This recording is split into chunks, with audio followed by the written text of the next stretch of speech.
Here we are, here we are, here we are. Awesome. Okay. Hey, Zach.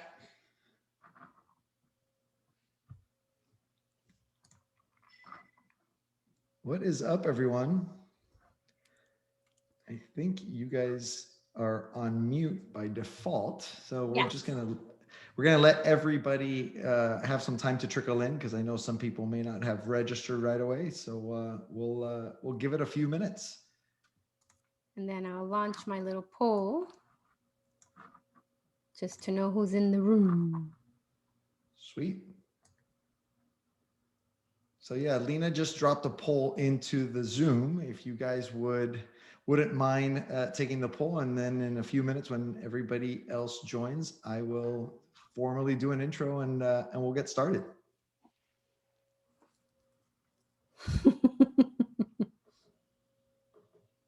I get to talk my favorite subject. Mental health. That's what you were born to do. I don't know. I think I miss my calling for like medical school. I don't know. I don't know. I think you're a great therapist. Or marketing. There you go. I miss my calling for marketing. You can join our marketing department. Hey, Rob, welcome. All right. Let's give it a few more minutes, Lina, if you don't mind. Not at all. Let's see. And just so everyone knows, and I'll repeat it once everybody gets on, we will be recording this session so that anybody who wasn't able to make it can actually go back and enjoy the session, or any of our teammates that are working in different time zones and aren't able to join, so that they can participate as well. So we will make the recording available after the session. And I'll also use it to transcribe myself and make a little blog, because that's my cheat sheet. That's how I cheat my blogs, everybody. Sweet. Lesson number 1 in self-care. Cheat? No, make things simple. That's awesome. I like it. All right. It looks like people are trickling in. Hello, everyone. Welcome. We're just waiting a few more minutes to see who else is going to be joining us. And then we will get started in about 2 or 3 minutes. So grab some lunch and make yourself comfortable, because this is going to be a fun session.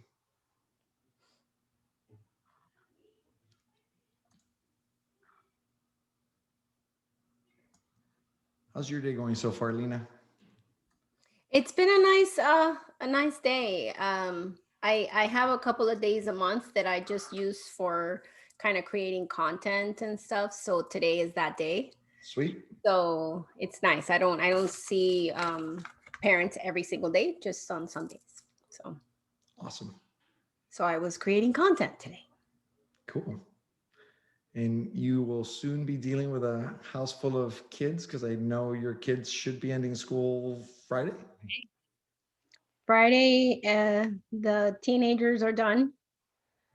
Yes. I just had my first reality check. My 16-year-old was like, Mom, you have to work on being ready, on me getting in a car with my friend. Ooh, been there. And I was like, when you didn't get your license, I trust you. I don't know if I trust your friend.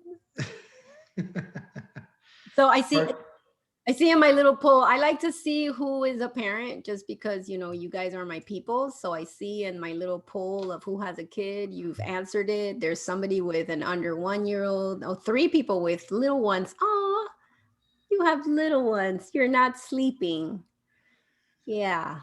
And then there's 2 with teenagers. Welcome to the teenage land, and then elementary. Nice. I like it. Okay. And then I'll put out another little tiny poll. I'll end this one since we're almost going to start.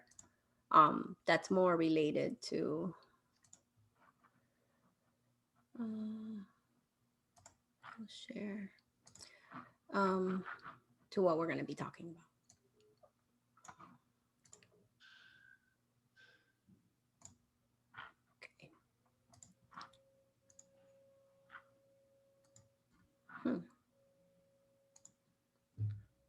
Cool. So for you guys that joined in after I made the announcement, we are going to be recording the session for those who weren't able to join us during today's lunch and learn session, and for any of our teammates around the world that couldn't join us because of time zone differences. So we will provide that link, the link to this session as soon as this is done.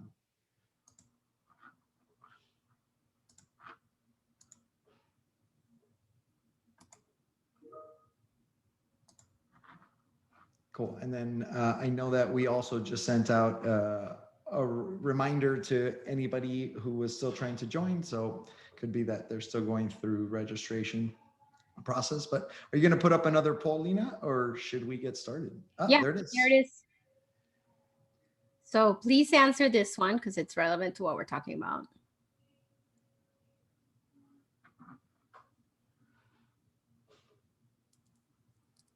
Oh, those are good. All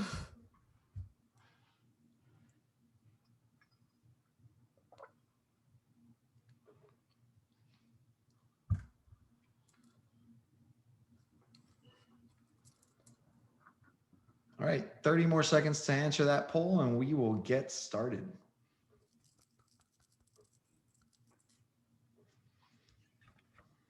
So you let me know, Lina, when you're ready to look at the results for that one, and we can get rolling. We have a nice round one, so it's pretty even. Most of you are, feel emotional exhaustion, right? Like carrying too much, too long. 11% of you feeling like, nothing you do makes a difference. So if you answered all of the above, you're officially burnt out. So there's a man by the name of Friedenberg, German guy, who studied stress. And in particular, he was the word burnout comes from him, right? Friedenberg. And to be burnt out, these are the three things that most people feel. Right. So emotional exhaustion, feeling like nothing you do matters, noticing a decrease in caring and our compassion. And, this past year and a half, that is the number one thing that most people were experiencing. Right. So this is what you've been experiencing. I am glad that you're here today because I don't like to just talk about problems. I like to talk about solutions. So we're going to talk about solutions and know that this is the definition of burnout. So I just wanted everybody to kind of see it. And if you want to know more about this, there's actually a book called Burnout, Burnout, Burnout, and I highly, highly, highly recommend it. Cool. So why don't I start with introducing the group to you and what we're here to talk about. I'm super excited to actually be hosting this session on mental health awareness as part of our Spectrum Club initiatives. May is Mental Health Awareness Month, and I think that with everything that we've been through over the course of the last year, it's super important that we take the time to chat about it, to learn more about it, and to learn how to deal with it. So thanks to all of you guys for taking your lunchtime to join us. Our guest today is Lina Acosta Sandaal. Lina is a great friend. She's a child and adolescent development expert. She's a psychotherapist, an actress in her past life. She's a parent who understands what we're all going through, which is really why I'm excited that she's joining us today. Beyond her credentials, she runs an incredible online program called Stop Parenting Alone. She does work for the United Way, for MomsRising. She's an advocate for MomsRising on a national level, and she is a regular contributor on the Telemundo Hispanic TV network on the topics of parenting, family, and mental health. So welcome, Lina. Yay! I sound so impressive. Well, you have quite the pedigree. You've helped countless families, thousands of families and individuals kind of cope with all different kinds of mental health issues. So I have a lot of questions lined up for you today, and I'm sure our team will as well. So for you guys that are participating, if you guys have any questions, please drop them in the chat and I will make sure to pepper them in to the questions that I will be asking Lina. So since we're talking about mental health, what is mental health exactly and how do we know we have it? So mental health is brain health. And if it were up to me, we would start a ginormous campaign about that. The brain, just like the heart, is an organ. But the thing about the brain and how do you know if you have mental health is that the brain is the organ that manages everything that happens in our body. So interoception is a fancy word, right? That information from our body, our digestion, our heart, our lungs, it goes into the brain and the brain makes a decision about pumping blood through our body, right? Sensory, right? Everybody knows their senses. And then emotional responses. Those are the three things that the brain is putting in, managing, and then that upper area of the brain with all that information makes a decision about what to do, right? So to me, mental health is that your body is healthy, so your brain doesn't have to work double time on making your heart healthy. Your sensory system is healthy, right? So for some of you, you may, I mean, everybody's, I guarantee you that a bunch of you have hypersensitivity to your auditory system. And this is why you work in sound, because you're really good at it, right? And the senses tell us what's going on around us. And then emotional responses. Now, I am going to bust a myth right now. We are not thinking beings having an emotional experience. Mm-mm. We are emotional beings, and every once in a while we think. So is that what throws us into a loop? That's why you're like, vroom, vroom, vroom. So what I want, so how do you know that you have mental health? You're managing your emotional responses, your sensory responses, and your physical responses with right thinking and right action, right? And you know, the way that I want you to think about emotions, because the emotional response is what sometimes creates the lack of balance, right, in the brain. And it's every emotion has physical responses, and every emotion has memories of when it's happened before and beliefs around what that was. Right. So again, mental health sometimes goes awry, or brain health goes awry, because we are not managing the body, the physical sensations of the emotional response, and the memories and the beliefs of the emotional response. So that's when you get into a situation. And then the body part is what everybody hears about, that somebody has a chemical imbalance, right? That's a physical or brain organ response to being a little more depressed or a little more anxious. So how do you know that you have mental health? You're managing these things. But what if you're not? You know, I want you to think about if you have digestive problems, you immediately go to the doctor. But when you're feeling too depressed or too anxious, most people don't ask for help. And to me, if we talked about it in a way of like brain health, then most people would seek the help, because nobody would question whether or not to take insulin, but everybody questions whether or not to take Prozac. Right. Now, it's interesting you say that, because I recently read that nearly 50% of all Americans will suffer some kind of mental health episode in their lifetime, you know, whether it's anxiety, depression, bipolar, you know, a whole slew of mental health issues. And to your point, there's like most people, if they have an ailment, they'll go to their doctor, but they with mental health issues, they tend to either internalize it or keep it to themselves. Why do you think there's that stigma around that? Exactly that. We see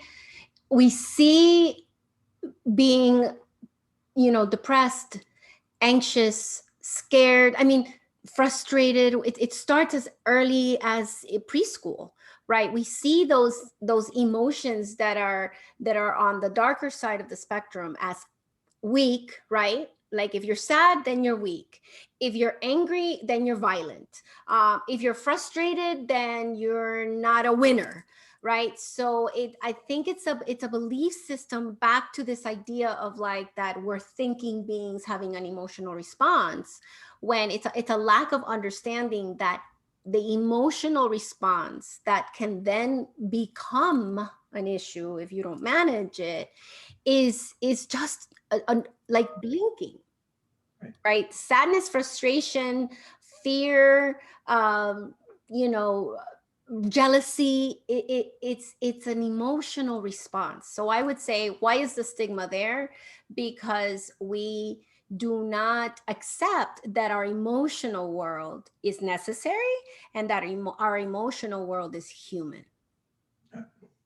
So I guess you're saying it's okay not to be okay, and it's okay to go get help. Like everybody deals with some kind of emotional stress or mental stress at some point in their lives. Yes. And it's 1 in 4. 1 in 4 human beings in the globe will have to manage a moment of a mental health issue. And I saw a lot of people answer. 33% of you have little tiny ones under 1. 1 in 7 women will suffer from a postpartum disorder. So anxiety, depression, um, that is perfectly normal. It's actually, there's a higher chance that you're going to have a postpartum disorder than your gestational diabetes. But all of us ladies, had to sit there and drink the nasty drink to make sure we don't get diabetes. But nobody in that office asked me, hey, how are you doing? Hey, are you not feeling like yourself? Hey, do you find that you're being, a little more irritable than usual? Right? So most women, that's when it happens. And for most males, it happens in your early 20s or late 50s. Interesting. So I heard you, yeah, I've heard you speak on several occasions. And the last time I heard you speak, you were talking about how we should label stress. And I thought that was really interesting, the way that you put that together. Can you share with the group how we should be labeling stress? Well, I always say that stress is fear all dressed up for the ball. Because all of us love to say, oh, I'm so stressed out. Oh, I'm so stressed out. Oh, I'm so stressed out. But if we said instead, I'm really afraid that this proposal is not going to go through. I'm really scared that my lover is going to be really angry that I didn't call them yesterday because I totally blanked on it. Rather than saying stress, then if we're afraid, then we have something to do. But the other thing that I want everybody on earth to know, and in particular, those of you that have adolescents, stress is not bad. Okay, stress is perfectly normal. Stress in the brain is your brain assessing if there is a threat in the environment. Right? So it's the alarm system of our body, right? So when it becomes toxic stress, that then can become anxiety, it's when you don't have any relief or you don't manage the stress. And by the way, managing the stress is not about removing a stressor. I'm going to repeat that.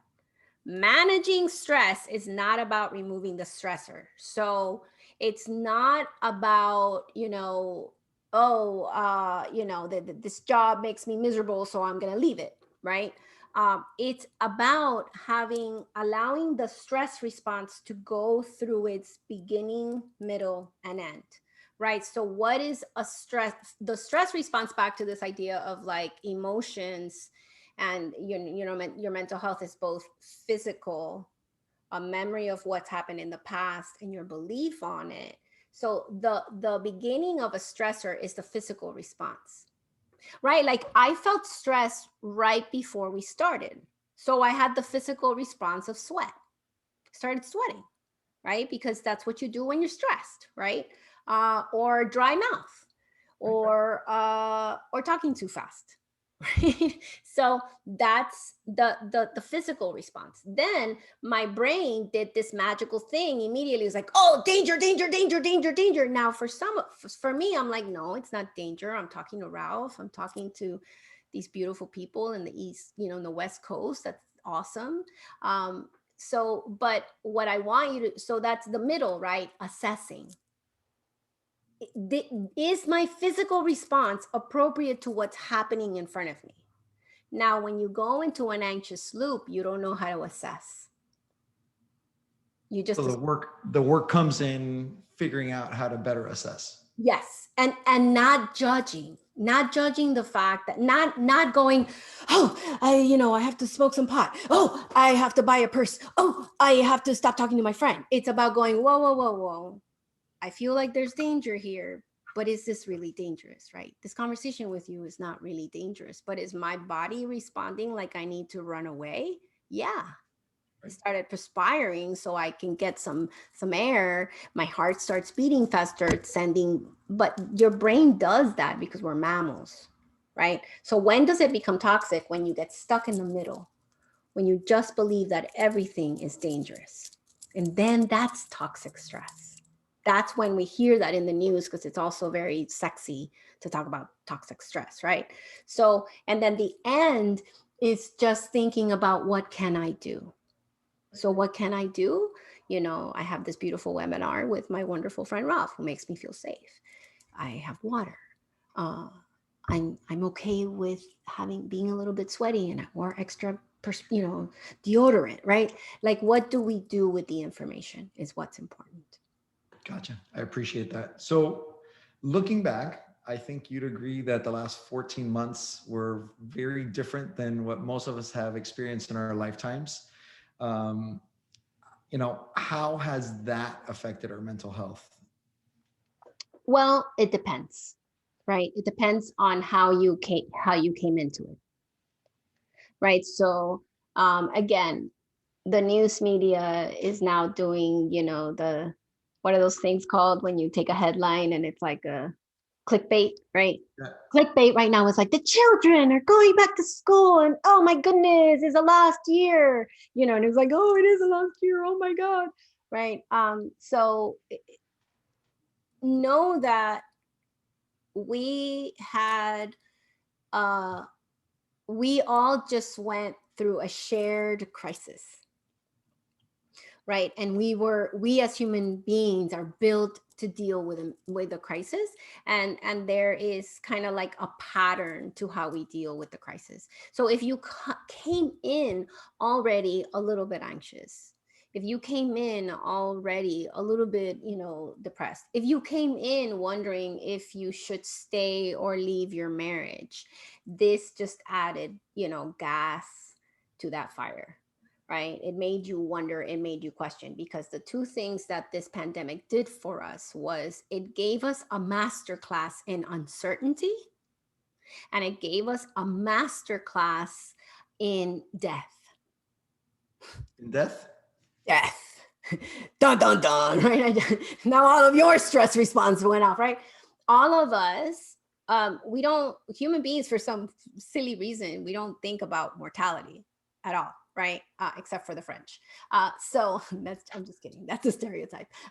But we don't think about it a lot, and the pandemic created this moment of, oh, and we gave the brain its worst case scenario, which is we're going to get sick and we're going to die in the beginning, right? So in the beginning, that is by definition the response, that we had the response to trauma. What is trauma? Feeling like you are living through a life or death experience, and sometimes that's just emotional, and sometimes it's COVID, right? So everybody kind of like did something with that response. So that was maybe March through April for all of us, for a lot of us, right? So some of you got really productive. Some of you were like, this is the time, it was like everybody went in and they did, Clubhouse. All of a sudden this thing blew up, people were doing podcasts, blah blah blah blah. Some of you got into huge procrastination. right? And some of you started pleasure seeking, right? That's why everybody in the beginning was watching, what's that guy, the tiger guy, um, The Tiger on King. Netflix, the Tiger King, right? So why? Because that's how the brain soothes that response to trauma. So if any of you already had a life experience that was traumatic, whether you had medical trauma when you were young, or whether you have physical or sexual abuse in your past, which is, again, that's 1 in 5. um, that time, March and April, probably felt really, really scary and really overwhelming, right? But it know that most of us, we were thinking about how we are going to manage trauma, right? June, July, everybody was bargaining. I mean, you and I, we are in Florida, so we had a completely different, you know, Yeah. people were like, wait, can I go on my boat? That's social distancing, so June and July was about bargaining, right? It was about thinking about what can I do? What can't I do? It's okay. How much risk am I willing to Right. take? How much exactly? Like, do I, it's gonna be fine, like that. So again, that's normal. But as you're listening to me, I want you to think that this is what we do when we are in a crisis. All of us humans, this is human stuff, right? Somewhere between January and February was when we hit that burnout, the Right. emotional exhaustion, the decreased sense of accomplishment, the depersonalization, like, I'm starting not to care, like I don't really care. Some of you were on the Twitter and you were just happy to hate everyone, including me. It was it was a hard time in January and February, so that we everybody went through that burnout. And the last thing, and where we are right now, is in assessment. So I've been telling everybody that, for people in Miami, but let's think about it in the East Coast. It's like the last year and a half is like being in the middle of an earthquake, right? You're thinking about safety, you're thinking about what to do, but you're alert and aware, right? Right now, where we are in the assessment phase of this is just, it's post earthquake, and we just went outside to be like, what happened? Right? So for some people, assessment creates a frozen sensation, or overwhelm, or lack of motivation. So, but what I want everyone to do is to stop, breathe, and actually assess. What did I like about what just happened? What did I learn? And what is it that I want to change moving forward? Because resilience, which we hear a lot about, and grit, which these big popular terms, all it is that, how will you assess what just happened? But I want everyone to know that we all went through it. It to me, it's such a beautiful opportunity as a global community to have this shared experience. And my greatest wish is that we would all, like, together assess and change. And it is sort of happening. That's why there's so much, like, chaos. Like, that's why right now feels like there's so much chaos, because we came into the pandemic with problems, Right. but we've added gasoline to those problems. So allow this assessment time to feel like an opportunity. So beyond assessing, what other things can we do to help manage stress and uncertainty, and just work on our mental health? So, I like to teach people about the brain diet, right? The brain diet.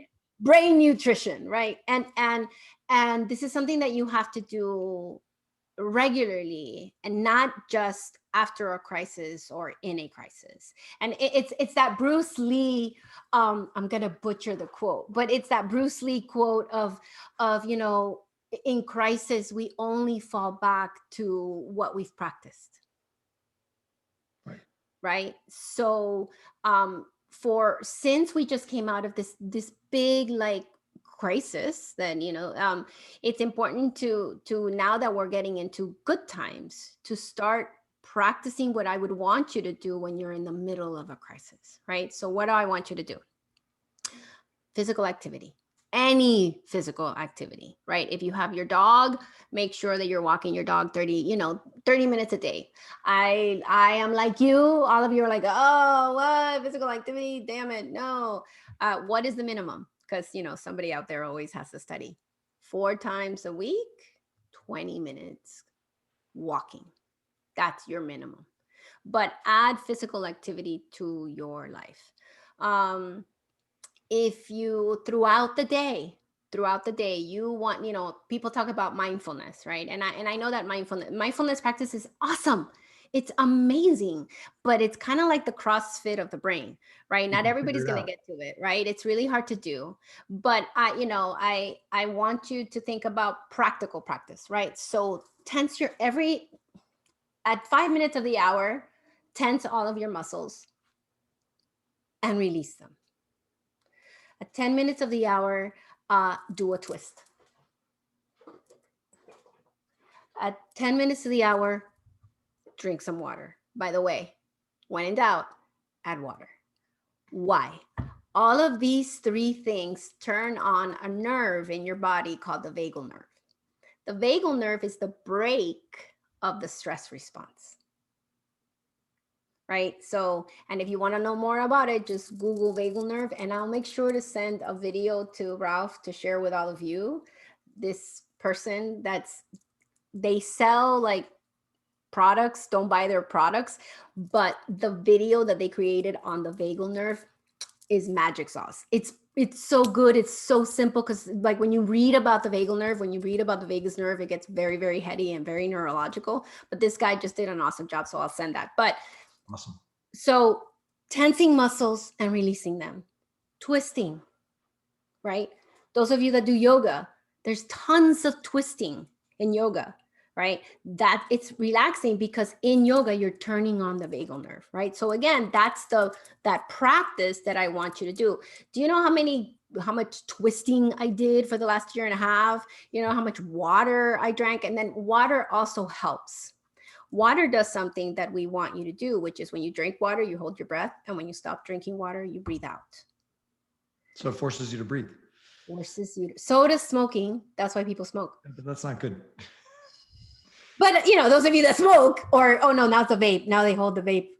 I'm an old lady. Yeah, now people are vaping. So that's a big reason why people smoke, because they're breathing. And breathing. Breathe out slowly. It's not so much how you breathe in, but how you breathe out. Laughter, but not like laughter, like that, like the kind that you're like deep down, short of breath. Entire body like moves. That's practice that I want you to have, so that when in crisis, right? So yours truly watched a lot of stand-up comedy during the pandemic times, and a 20-second hug. So most people hug just for like 3 seconds, but a 20-second hug will relax both people. And those of you that have young children, when and if they're having a tantrum, a hug will come a long way. And that's why they're asking for a hug, because their brain knows that it needs to settle its emotional system and it needs you to hug them. But this works for all mammals. So that's the brain diet. Laugh, hug. Oh, positive social interactions, right? Figure out what your positive social interaction is. Like for some people, it's going to a ginormous gathering. For other people, it's like one-on-one. For another person, is playing Dungeons and Dragons with their friends. But figure out what that is. But that's brain health. Does that social interaction have to happen in person to have the same effect, or kind of in the times that we're living in, we can do it via Zoom like we're doing now? Via Zoom, the only thing you can't do is the hug, right? But that's a lot of people. We actually have connected a lot during this pandemic. Like I'm currently telling people, can I just call you? Like I really don't want to get on Zoom. uh when did like every Zoom meeting have to overload. be right? Every meeting now has to be on Zoom, and I was like, no, I'm just gonna give you a call. But no, it has to be a positive interaction, connection, not the I have to, not, you're gonna go see your abuela because you're supposed to. No, positive social interaction. So again, 20 minutes, 4 times a day, 4 times a week. Tense muscles, loosen muscles, twists for your vagal nerve, letting out your breath slowly, right? Do this every single day. And how do you remember to do these positive things? Associate them with something that you already do, Okay. Like right? what? Like every time you stop at a stop sign, take a deep breath in and breathe out slowly. Right? So now you're practicing that. So the next time you're feeling a stressor, just like Bruce Lee says, I could do the thing that I do in the car when I breathe out slowly, right?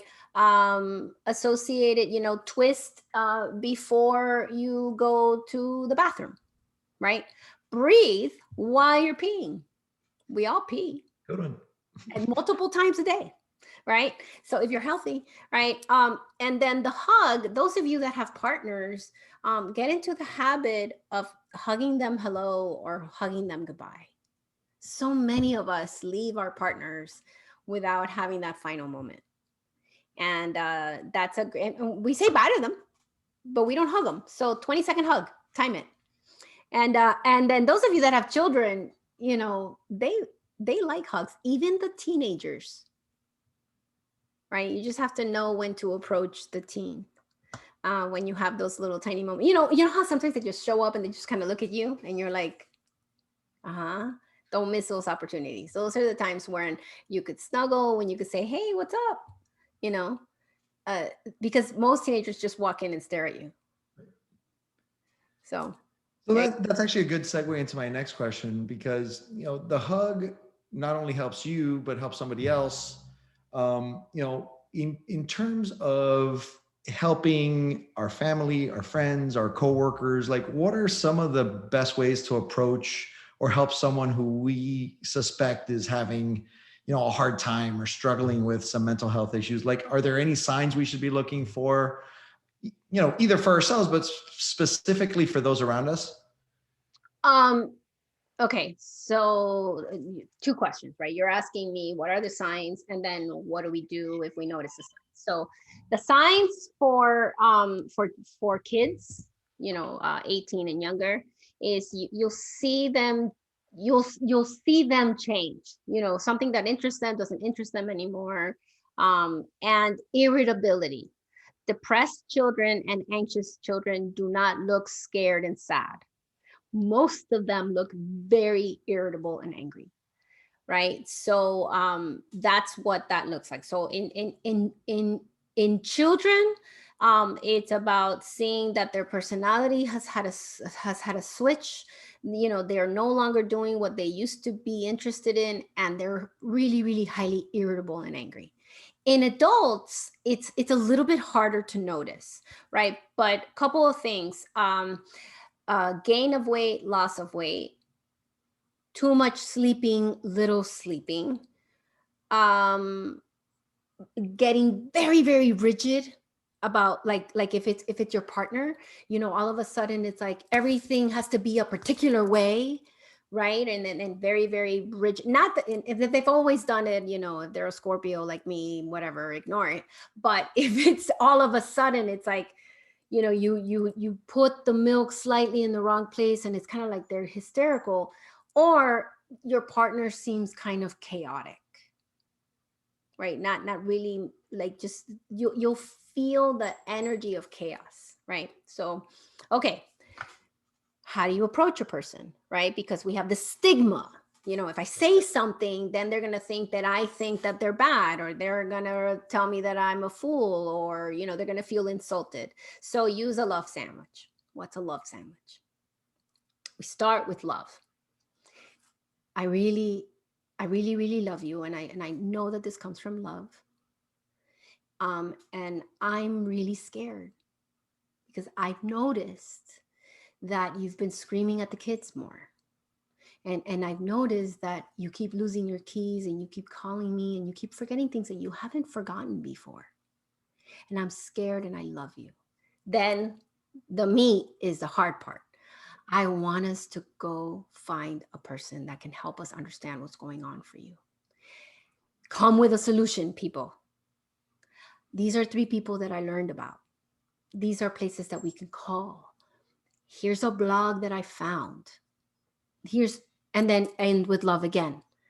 I imagine that it must be so hard to hear me say this to you because you're thinking that I am judging you, but I am not judging you. This comes from a place of love. I really, really, really love you. So always, and whenever you can, describe what you imagine the person is thinking and feeling. That's really important. So put yourself in their shoes. Yes. So like Brené Brown, right? The famous researcher on shame who did that enormous TED talk on vulnerability.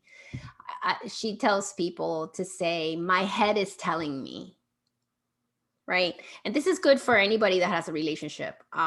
Whenever you're making up in your mind, right, that somebody did something, instead of saying, you are always speaking to me like this and blah, blah, blah, blah, blah, blah, right? You could say, my head is telling me that you think I'm a fool and it's making me defensive. And that's why I spoke to you that way. Now the person could go, what? No, I don't think you're a fool. I just wasn't paying attention to you because I was listening to blah, blah, blah, or I was on the Twitter, So things like that. Love sandwich, love sandwich, love sandwich. And start things with, I feel, or my head is telling me that you've been really scared and really anxious. And it's telling me that you're not telling me that you're not feeling okay because you want to be strong for the kids. But I'm here for you. That's great advice, Lina. So one of my favorite people in the world is Tim Ferriss. And on his podcast, he asks, what would the billboard you would post all over the country today? Like if you had the opportunity to post billboards all over the country about a mental health topic, what would you put on those billboards? Stop judging emotion. Because what is really hurting most people is not what naturally bubbles up. Remember if you don't remember anything else that I said today, remember that emotions are a neurological response, just like blinking, just like burping, just like yawning, right? So the emotion bubbling up is not what hurts you. What hurts you is saying, I shouldn't feel this way. Why am I thinking this? Why am I so weak? I'm such an idiot. That's the judgment of the emotion is what creates the stress and the pain. Back to this, the physical response of jealous. Like, okay, for example, you just started dating somebody. You really, really like them. You decided that they were going to go on a production shoot and you didn't call them because you knew that they were busy with work and you were being really, really kind to them and waiting for them to call. But then they call you and they tell you, oh, so I went out on a date with someone. And then then you feel jealousy and then you feel sadness, right? But then immediately you're like, I'm such an idiot for believing them. No, sadness and jealousy is the appropriate response to dating somebody that you're really into. And then they tell you that they went out on a date and that they want to, be poly, you're like, wait, what? So sit with the sadness and sit with the jealousy, because that emotional response is back to what I said in the beginning, is the brain's way to figure out in the upper area of the brain what to do with that information. I'm feeling sad and jealous. So what should I do? Should I talk to them in a love sandwich and telling them my head is telling me that you took advantage of me and you didn't tell me that you wanted to not want to be monogamous because I was being monogamous? Or this reminds me of Charlie that I used to date in college. So I'm going to walk away now because I don't want to feel sad and jealous for like the next 3 months. But if you judge it, you don't get the information from the emotion. So I would put billboards everywhere that says stop judging emotion. And this is the number one reason why parents have a hard time with their children, because they judge their emotional responses and call it behavior. As opposed to assessing the situation. As opposed to, my baby is really frustrated and told me, I hate you, mommy, because you told them to stop watching the Disney Plus and that they have to go to bed. So, buddy, you're really frustrated. It's hard to end pleasurable things to go do responsible things. And then now you have a parenting moment rather than saying, don't speak to me like that. Right. That's awesome. So we've got like 12 minutes left, just under about 10 minutes left. So I wanted to open it up to everybody in the room. If you have any particular questions for Lina, if you want to drop something in the chat, happy to address those. And while everybody thinks about that, I wanted to thank you again for taking the time to join us today. I know that you're super busy and you've got a lot going on, but this session's been great. I mean, there's been so much going on, and just even a little nugget on how to deal with some of these stressors and some of these mental health challenges is amazing. Yeah. And, I want everybody, back to this idea of like, stop judging emotion. I want everybody to understand that we in the of all the mammals in the animal kingdom, right? We have the ability to observe ourselves and observe, our responses. So I want everybody to work on that. Don't react, respond. And it's, if get into the habit of, when you feel something, going, where do I feel it in my body? Right. And then noticing that your brain immediately goes to, like, 2001, when you felt the same emotion. Because again, this whole idea of like, emotions are two things: the physical response, and then the memory of when you have felt it before, and the beliefs around it. So check your beliefs and check the memories that bubble up the most. So Dana asks, what is the first thing someone who is burned out should do? Get moving. And I know when I say that, that feels overwhelming. So keep it simple. Make moving simple. Count walking around your neighborhood. Count, I know that for a lot of you're not in Florida like Ralph and I, and you haven't been able to be out, right? So if you have kids, be with your kids. If you're in your apartment, put on a song and dance. Do something physical. And water.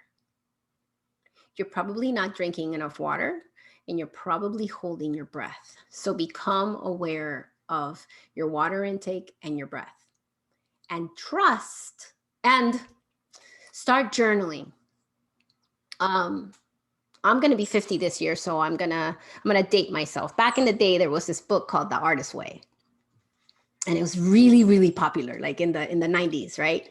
And there's something in that The Artist's Way. By the way, if get that, it's a great thing. Yeah, yay, okay, good.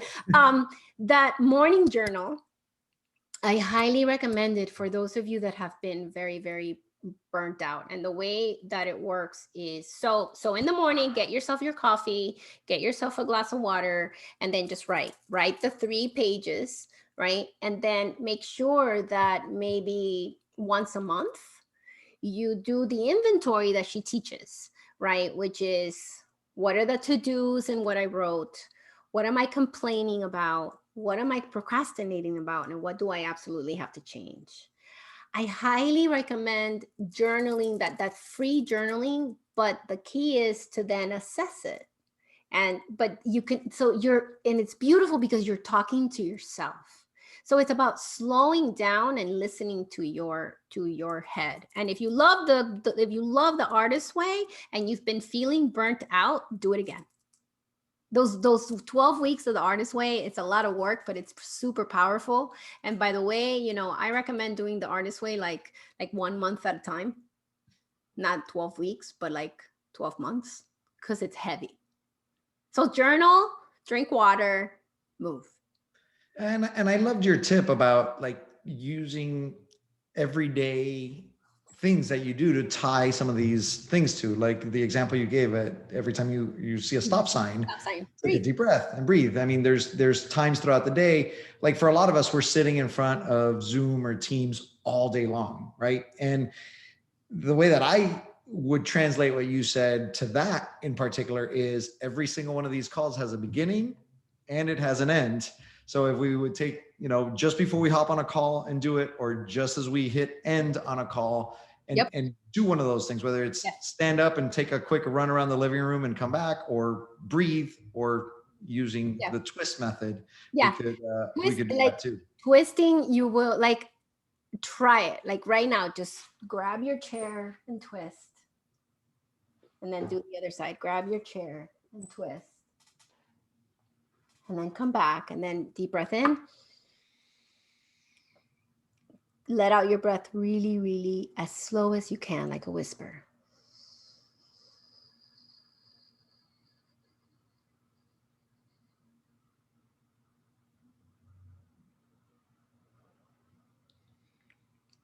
Awesome. We just turned on the vagal nerve. Sweet. This is an organ. This guy. Unfortunately, this guy is the personality maker, right? It's actually in charge. So I want everybody to think about mental health and brain health is to begin to observe your brain rather than be a slave to the brain. Yeah. Tell you something I say to kids when they're not eating, when they're picky eaters. But it falls to this. I always tell them, you don't want to eat the colored stuff because your brain really likes the stuff that makes it feel good fast, like potato chips and rice. But your heart really wants something green, and your tummy really wants something white or red or yellow, because I'm talking about yogurt and I'm talking about fruits and vegetables, right? But the brain is like, no, I'm going to do what I want. And it's constantly showing you the potato chips and the candy. But, sometimes we have to listen to the heart, right? So that's what's going on. The brain is in charge, and it only takes care of itself. It's crazy. So it's like, avoid this. Don't talk to that person because they look like your boyfriend from college, So it's about stopping and going, wait, and assessing. Okay. So we got another question that came in, and it says, what if someone you care about is experiencing depression that's beginning to affect you? You don't want to neglect their needs, but they're also affecting your mental health. If somebody else is feeling depressed, first and foremost, I want you to feel normal, because we have mirror neurons, right? When we pick up on somebody else's mood and on somebody else's nervous system. It's just a default mode of the brain, right? So the first thing I want you to know is that it's perfectly normal that their sadness overwhelms you, right? So if you live with them, or they are your partner, or they are a family member, when you're with them, try to assess what's theirs, what's mine. If you've already done the love sandwich and the person has decided that they don't want assistance, that they're not going to do the change, then the question for yourself is, what do I need to do to feel safe and to feel honored, right? If another person has already told you that this is it, this is what they're going to do, but you still want to be in relationship with them, because sometimes it's your partner, sometimes it's your family member, sometimes it's your child, you have to think about, if nothing changes, what do I need to do to feel safe? And then I, as a mental health professional, give you permission to do that, no matter how the other person responds. It is very, very important for you to wonder, how can I feel safe, right? And giving yourself, if you are caregiving someone, make sure that you're giving yourself breaks. This is true for parents. This is true for caregivers of people with illnesses or mental illnesses. It is important for you to refuel. And so it's getting very curious about what refuels you. And again, I want it to be simple. Maybe it's just going to fill up the gas tank, on a Sunday, and then sitting in your car, with some water, with a coffee. Maybe it's listening to, creating a playlist on Spotify that reminds you of like really happy moments. I don't, all this like, oh, let's go to the spa, and oh, let's listen to like positive affirmations. If it's not sustainable, it cannot help you. So make sure that be curious about what calms you. Like for me, when I really want to kill everybody in my family, and it happens often, believe it or not, it's like I have associated washing dishes with my breath. So now I kind of do it naturally. So I crave wanting to go wash dishes, which is stupid, but who cares? It's something that we do every single day. So be curious about what is something that you do every single day that you notice that calms you, that is positive. If you're vaping nicotine, if you're drinking alcohol, if you're eating, foods that you hope that you're not eating, that's not positive. I do want you to replace that. Awesome. Great advice, Lina. We are now at time, so I'm sure that there may be other questions people will want to maybe follow up or learn more about what you do or get some of your tips. Where can people find out more about you and everything you're working on? My website, stopparentingalone.com, is the best place to go find me and my musings. You can read blogs. If you're a parent, you can join my online parenting support community. That's also on Stop Parenting Alone, but onlineparentingsupport.com. You can find me there. If you just want to, follow me on social media, my personal account is at Parenting Expert in Instagram. And then all the social media aspects, it's at Stop Parenting Alone. I am very, very I give a lot of information. And if you are a parent and you absolutely love me and you want me to send you a bunch of emails about everything to do with parenting, you can text READY to 66866 and you could join my email list. So you type the word READY to 66866, and then you're going to get a bunch of emails about my favorite parenting books. And then every once in a while, I'll send you an email. My email list will get this conversation because I think it's going to be important for them. So they won't get all of it. They'll get a portion of it. So if you were on the email list and I do fun things like this for other communities, you would be receiving stuff like that. I'm always trying to think about, what do you need? Because I know that as parents, there's a lot of really bad information out there and a lot of judgment and a lot of shame. And my mission is to make the parenting journey as loving and as simple as possible. Awesome, Lina. Well, thank you so much for taking the time to join us today, for sharing all your wisdom. And we really appreciate you. And we hope to see you again soon. So thanks so much. And thanks so much, everybody, for taking the time.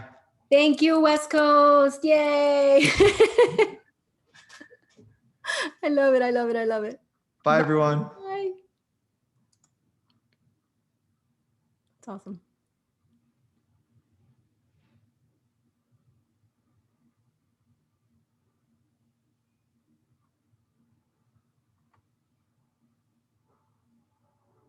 That was fun.